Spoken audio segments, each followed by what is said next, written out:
Pemirsa sana, banyak kita jumpai ajaran-ajaran, etika, bahkan keyakinan dalam masyarakat yang dikemas dalam bentuk mitos-mitos. Misalnya, gigi yang tanggal atau copot harus dilemparkan ke atas atap. Mitos ini ditanamkan ke anak-anak sejak dini. Karena proses pergantian ini terjadi pada masa manusia umur anak-anak. Makanya cerita mitos tentang gigi ini lebih terkenal di dunia anak. Secara medis, memang gigi manusia harus mengalami pergantian dari gigi susu, kemudian copot dan digantikan oleh gigi dewasa. Mitos atau tahayul yang berkaitan dengan anak juga cukup banyak beredar di masyarakat. Biasanya orang tua menggunakan mitos ini agar si anak menjauhi perbuatan tertentu atau mau melakukan perbuatan tertentu. Seperti anak kecil yang susah disuruh makan, maka cukup dikatakan kalau nasinya tidak dihabiskan, nasinya akan menangis.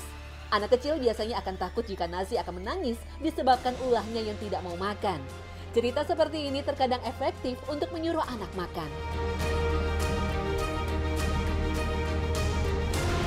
Seperti juga larangan membuka payung di dalam rumah. Katanya nanti ada saudara yang meninggal. Padahal maksudnya sebenarnya hanya mencegah anak melakukan sesuatu yang tidak bermanfaat. Karena payung pastinya digunakan di luar rumah ketika hujan atau panas terik. Membuka payung di dalam juga akan mengganggu orang-orang yang ada di dalam rumah. Saat melarang anak-anak agar tidak menduduki bantal, terkadang orang tua melarangnya supaya tidak bisulan. Sebenarnya orang tua hanya ingin menyampaikan pesan bahwa bantal untuk meletakkan kepala, anggota tubuh yang paling terhormat, bukan buat tempat duduk. Namun begitu, bisulan karena duduk di bantal bisa saja terjadi karena bantal yang jarang dibersihkan akan menjadi tempat berkembangnya kuman dan bakteri, meski sekilas tampak tidak kotor. Mitos lain yang banyak digunakan para orang tua terutama untuk anak gadis agar menyapu rumah dengan bersih. Jika tidak, nanti bakal dapat suami berewokan. Jelas tak ada hubungannya menyapu yang tidak bersih dengan calon suami. Ungkapan ini terlontar agar anak tidak malas-malasan saat membantu orang tua membersihkan rumah. Mitos-mitos tersebut masih terlihat ada tujuan yang positif di baliknya. Tapi sebagian mitos justru menimbulkan hal yang negatif terhadap anak. Celakanya mitos seperti yang diyakini kebenarannya seperti anak yang memiliki pusaran rambut dua identik dengan anak nakal. Anak yang telah dipersepsikan nakal akan secara tidak sadar karena terus-menerus berpikir akan hal itu. Maka seluruh gerak dan tingkah lakunya mengarah ke sana dan akhirnya hal itu menjadi kenyataan. Atau yang terjadi sebaliknya, ia tidak mampu melawan label itu, kemudian merasa minder, rendah diri, menjadi anak cengeng karena selalu merasa dituduh, dipojokkan, dan kurang berguna. Padahal pusaran rambut merupakan titik tengah persebaran dan pertumbuhan rambut. Seberapapun jumlah pusaran, tidak ada hubungannya dengan otak atau sarafnya. Seseorang nakal atau tidak ditentukan oleh pola asuh atau didikan dan lingkungannya. Mitos-mitos seperti ini banyak yang mengancam keyakinan jika hal itu benar-benar diyakini dapat berpengaruh terhadap kehidupan si anak. Apalagi jika kemudian ditindaklanjuti dengan memasangkan semacam jimat kepada anak-anak dengan keyakinan bisa menangkal mara bahaya. Mitos khususnya yang berhubungan dengan keberuntungan atau kesialan harus disikapi dengan bijak.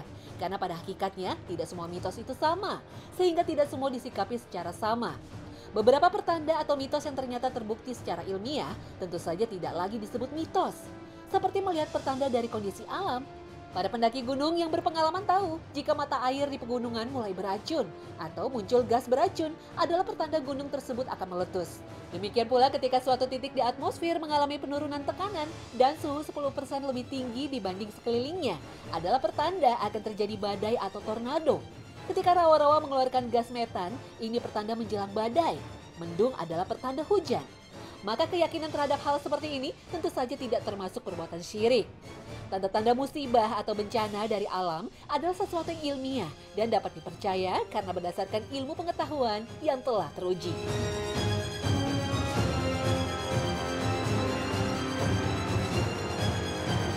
Beberapa mitos tentang ajaran yang tidak bertentangan dengan Islam, maka mitos seperti ini yang perlu dilakukan. Cukup meluruskan pemahaman tanpa harus menghilangkan maksud dan tujuan mitos tersebut. Seperti larangan tidur pagi, menurut mitos, rezeki orang yang tidur pagi akan dipatok ayam. Dalam ajaran Islam, meski tidak ada dalil larangan tidur sesudah subuh, tapi apa yang dicontohkan oleh Rasulullah dan para sahabatnya patut kita simak.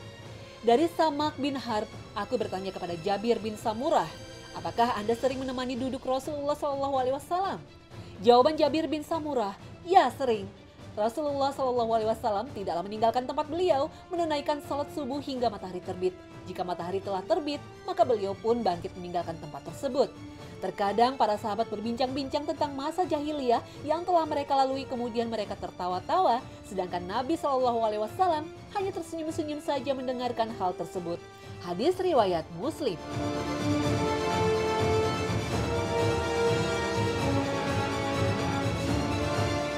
Beberapa mitos yang sifatnya goib juga tidak semuanya dilarang.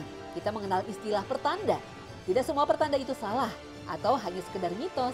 Terdapat beberapa pertanda yang bisa kita percayai, yang memang telah dijelaskan Al-Quran dan hadis Nabi SAW. Pertanda dari mimpi contohnya, bahkan bagi seorang nabi, mimpi merupakan wahyu.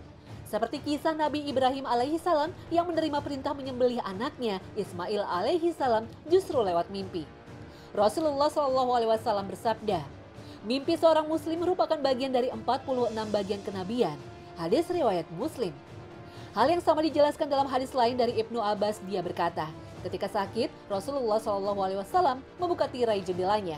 Sementara barisan orang-orang berada di belakang Abu Bakar. Lalu beliau bersabda, wahai sekalian manusia, sesungguhnya kabar kenabian wahyu telah tiada, kecuali mimpi yang baik yang dimimpikan oleh seorang muslim atau mimpi yang diperlihatkan kepadanya. Hadis riwayat Ibnu Majah.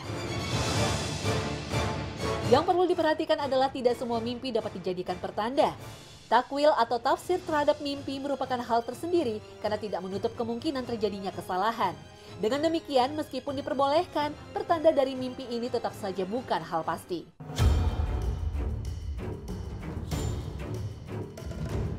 Di samping pertanda dari mimpi, kita juga mengenal istilah firasat. Kita sering mendengar kata, firasatku buruk saat ada peristiwa tertentu. Firasat, tidak semua salah. Ada firasat yang memang merupakan kelebihan dan ini dibenarkan oleh agama. Tentunya orang-orang yang memiliki firasat tajam adalah orang-orang pilihan, yaitu orang-orang mukmin yang soleh. Rasulullah SAW bersabda, waspadalah terhadap firasat seorang mukmin, sesungguhnya dia melihat dengan cahaya Allah. Hadis riwayat Tirmizi dan Tabrani. Keistimewaan ini tentu tidak selalu berlaku bagi setiap mukmin. Firasat biasanya dimiliki orang-orang beriman yang terpilih, tidak sekedar ahli ibadah dan menjauhi maksiat. Lebih dari itu, orang beriman yang diberi firasat biasanya menjaga terhadap hal-hal yang mubah atau dibolehkan. Mereka cenderung tidak berlebihan meskipun hal itu boleh. Misalnya tidak makan berlebihan, tidak tidur berlebihan, tidak bercanda berlebihan. Dengan kesucian batinnya, Allah akan mencerahkan mata hatinya untuk bisa memandang apa yang tidak bisa dipandang oleh orang lain. Firasat ini bukanlah sesuatu yang bisa dibuat-buat. Biasanya firasat berasal dari hati yang tergerak untuk melakukan atau menjauhkan sesuatu. Umar bin Khattab radhiyallahu anhu adalah salah seorang sahabat Nabi yang terkenal dengan firasatnya yang tajam. Bahkan beberapa kali firasat dari Umar ini mendapat pembenaran dari wahyu. Rasulullah SAW pernah bersabda, sungguh pada umat sebelum kalian terdapat orang-orang yang berfirasat tajam. Dan jika ada pada umatku, maka Umarlah orangnya. Hadis riwayat Bukhari. Firasat mirip seperti karomah yang Allah berikan kepada orang saleh.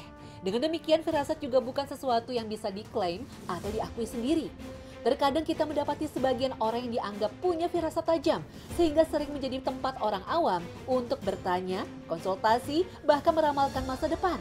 Inilah yang dikenal di sebagian masyarakat dengan orang pintar. Orang seperti ini terkadang dianggap sebagai wali Allah. Padahal amal ibadahnya tidak mencerminkan demikian, bahkan jauh dari tuntunan Rasulullah SAW. Maka dapat dipastikan apa yang keluar dari mulutnya bukanlah firasat seorang mukmin yang saleh, tapi lebih tepat merupakan ramalan-ramalan yang menyesatkan. Wallahu a'lam.